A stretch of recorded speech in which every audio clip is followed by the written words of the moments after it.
Hello students, ನೀವು ನನ್ನ lab ಕ್ಲಾಸಸ್ಗೆ ಕುಳ್ತಾ ಇಲ್ಲ. ಸೊ ನಾನೇ ಆನ್ಲೈನ್ ವಿಡಿಯೋ ಮೂಲಕ ನಿಮಗೆ ಟ್ಯಾಲಿ ERP9 ನಲ್ಲಿ ಕಂಪನಿಯನ್ನ ಹೇಗೆ ಸ್ಟಾರ್ಟ್ ಮಾಡೋದಂತ ಇಲ್ಲಿ ಎಕ್ಸ್ಪ್ಲೇನ್ ಮಾಡ್ತಾ ಇದ್ದೀನಿ. ನೋಡಿ, ಈ ತರ ಕಂಪ್ಯೂಟರ್ ಸ್ಕ್ರೀನ್ ಟ್ಯಾಬ್ ಅಲ್ಲಿ ಓಪನ್ ಆಗುತ್ತೆ. ಅವಾಗ ನಾವೇನ್ ಮಾಡ್ಬೇಕು, ಟ್ಯಾಲಿ ERP9 ಅನ್ನೋದನ್ನ ಕ್ಲಿಕ್ ಮಾಡ್ಬೇಕು. ಅವಾಗ ಕ್ಲಿಕ್ ಮಾಡಿದಾಗ ಏನ್ ಬರುತ್ತೆ ನೋಡಿ, ಈ ತರ power of simplicity Tally ERP9 ಅನ್ನೋ ಸ್ಕ್ರೀನ್ ಓಪನ್ ಆಗುತ್ತೆ. ಅದರಲ್ಲಿ ನೋಡಿ, ನಾವು ಲೈಸೆನ್ಸಿಂಗ್ ಆಪರೇಷನ್ ಅಲ್ಲಿ ಹೋಗಬಾರ್ದು. ಇದರ ಮೂರನೇ ಆಪ್ಷನ್ ನೋಡಿ, ವರ್ಕ್ ಇನ್ ಎಜುಕೇಶನ್ ಮೋಡ್. ನಾವು ಎಜುಕೇಶನ್ಗೋಸ್ಕರ ಟ್ಯಾಲಿ ERP9 ಅನ್ನ ಯೂಸ್ ಇರೋದ್ರಿಂದ ವರ್ಕ್ ಇನ್ ಎಜುಕೇಶನ್ ಮೋಡ್ ಅಲ್ಲಿ ಹೋಗ್ಬೇಕು. ಅದರಲ್ಲಿ ನಮಗೆ ಎರಡು ಆಪ್ಷನ್ ಬರುತ್ತೆ, ಸಿಲ್ವರ್ ಮೋಡ್ ಮತ್ತು ಗೋಲ್ಡನ್ ಎಜುಕೇಶನ್ ಅಂತ. ನಾವು ಅದರಲ್ಲಿ ಸಿಲ್ವರ್ ಎಜುಕೇಶನ್ ಅಂತ ಹೋಗ್ಬೇಕು. ನೆಕ್ಸ್ಟ್ ಅದರಲ್ಲಿ ನೋಡಿ, ಈ ತರ ಸ್ಕ್ರೀನ್ ಟ್ಯಾಲಿ ಟ್ಯಾಬ್ ಓಪನ್ ಆಗುತ್ತೆ. ನೋಡಿ, ಇಲ್ಲಿ ರೈಟ್ ಸೈಡ್ ಸ್ಕ್ರೀನ್ ನ ಲೆಫ್ಟ್ ಸೈಡ್ ಅಲ್ಲಿ ಅಥವಾ ನಿಮ್ಮ ರೈಟ್ ಸೈಡ್ ಅಲ್ಲಿ ನೋಡಿ, F1 select company, F1 shirt company, ಈ ತರ ಕೀಗಳು ಕಾಣಿಸ್ತಾ ಇದೆ. Alt+F1 ಒತ್ತಿದ್ರೆ ನಿಮಗೆ ಸೆಲೆಕ್ಟ್ ಕಂಪನಿ ಓಪನ್ ಆಗುತ್ತೆ. ಇಲ್ಲ ಡೈರೆಕ್ಟ್ ಆಗಿ ನೀವು ಅಲ್ಲಿ F1 ಅಂತ ಕಾಣಿಸ್ತಾ ಇದೆಯಲ್ಲ, ಮೌಸ್ ಮೂಲಕ ಹೋಗಿ ಸೆಲೆಕ್ಟ್ ಕಂಪನಿಗೆ ಹೋಗಿ ಕ್ಲಿಕ್ ಮಾಡಿದ್ರಿ ಅಂದ್ರೆ ನಿಮ್ಗೆ ಈ ತರ ಟ್ಯಾಬ್ ಓಪನ್ ಆಗುತ್ತೆ. ಇಲ್ಲಾಂದ್ರೆ ನೋಡಿ, Alt+F1 ಅನ್ನ ಒತ್ತಬೇಕಾಗುತ್ತೆ. ನೆಕ್ಸ್ಟ್ ಈ ತರ ಟ್ಯಾಬ್ ಓಪನ್ ಆಗುತ್ತೆ. ಅದರಲ್ಲಿ ಕ್ರಿಯೇಟ್ ಕಂಪನಿಯನ್ನ ಕ್ಲಿಕ್ ಮಾಡ್ಬೇಕು. ಅವಾಗ ನಾವು ಕಂಪನಿ ಕ್ರಿಯೇಷನ್ ಟ್ಯಾಬ್ಗೆ ಬರ್ತೀವಿ. ಅದರಲ್ಲಿ ಈ ತರ ಸ್ಕ್ರೀನ್ ಓಪನ್ ಆಗುತ್ತೆ ನೋಡಿ.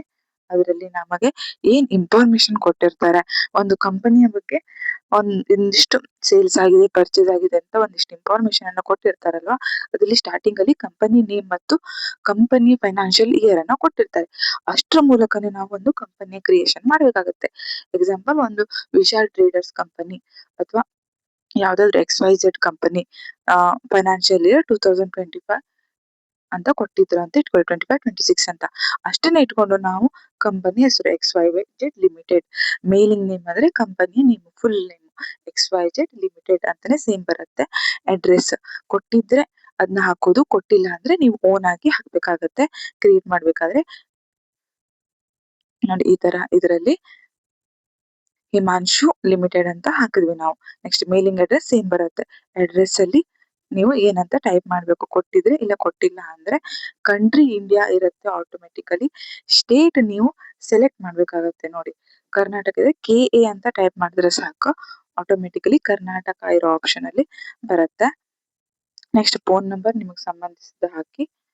ನೆಕ್ಸ್ಟ್ ಫೈನಾನ್ಷಿಯಲ್ ಇಯರ್, ನಿಮಗೆ ಏನ್ ಕೊಟ್ಟಿರ್ತಾರೆ ಪ್ರಾಬ್ಲಮ್ ಅಲ್ಲಾಗ್ಲಿ, ಇನ್ಫಾರ್ಮೇಶನ್ ಅಲ್ಲಾಗ್ಲಿ ಏನ್ ಕೊಟ್ಟಿರ್ತಾರಲ್ಲ, ಅದೇ financial year begins from. Same books begin from ಕೂಡ ಅದೇ ಆಗಿರುತ್ತೆ. ಟ್ಯಾಲಿ ವರ್ಲ್ಡ್ ಪಾಸ್ವರ್ಡ್, ನೀವೇನಾದ್ರೂ ಮುಂದೆ ಬಿಸ್ನೆಸ್ ಅಲ್ಲಿ ಇದನ್ನ ಯೂಸ್ ಮಾಡ್ತಿದ್ದೀರಾ ಅಂದ್ರೆ ಪಾಸ್ವರ್ಡ್ ಹಾಕ್ಬೋದು. ಈಗನೂ ಹಾಕ್ಬೋದು, ಬಟ್ ಅವಶ್ಯಕತೆ ಇಲ್ಲ ಅದು ಹಾಕ್ಬೇಕು ಅಂತಾನೆ ಇಲ್ಲ ಅದರಲ್ಲಿ. ಇಫ್ ಎನಿ ನೀವು ಹಾಕ್ಬೇಕನ್ಸಿದ್ರೆ ಅಷ್ಟೇ. ರಿಪೀಟ್ ಅದನ್ನೇ password. Next base currency symbol, formal name ಎಲ್ಲ ಸೇಮ್ ಇರುತ್ತೆ. ಇಷ್ಟು ಮಾಡ್ಕೊಂಡು ನೀವು ಎಂಟರ್ ಎಂಟರ್ ಎಂಟರ್ ಎಂಟರ್ ಅಂತ ಒತ್ತುತ್ತಾ ಹೋದ್ರೆ ನೋಡಿ, ಇಷ್ಟು ಕ್ರಿಯೇಟ್ ಮಾಡಿ ಎಂಟರ್ ಎಂಟರ್ ಎಂಟರ್ ಒತ್ತುತ್ತಾ ಹೋದ್ರೆ ನೆಕ್ಸ್ಟ್ ಎಕ್ಸೆಪ್ಟ್ ಅಂತ ಬರುತ್ತೆ ಲಾಸ್ಟ್ ಆಪ್ಷನ್. ನೋಡಿದ್ರಲ್ಲ, ಎಕ್ಸೆಪ್ಟ್ ಎಸ್ ಆರ್ ನೋ ಅಂತ ಬರುತ್ತಲ್ವಾ, ಆ ಎಕ್ಸೆಪ್ಟ್ ಅಲ್ಲಿ ಎಸ್ ಅಂತ ಒತ್ತಬೇಕಾಗತ್ತೆ.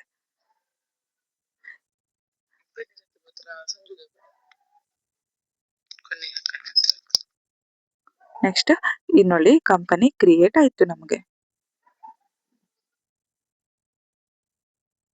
ಇಷ್ಟಾದ್ಮೇಲೆ ಇದು ಕಂಪನಿ ಕ್ರಿಯೇಷನ್ ಟ್ಯಾಲಿ ERP9 ಅಲ್ಲಿ ಕಂಪನಿ ಕ್ರಿಯೇಷನ್ ಮಾಡೋದು ಹೇಗೆ ಅಂತ ಆಯ್ತು.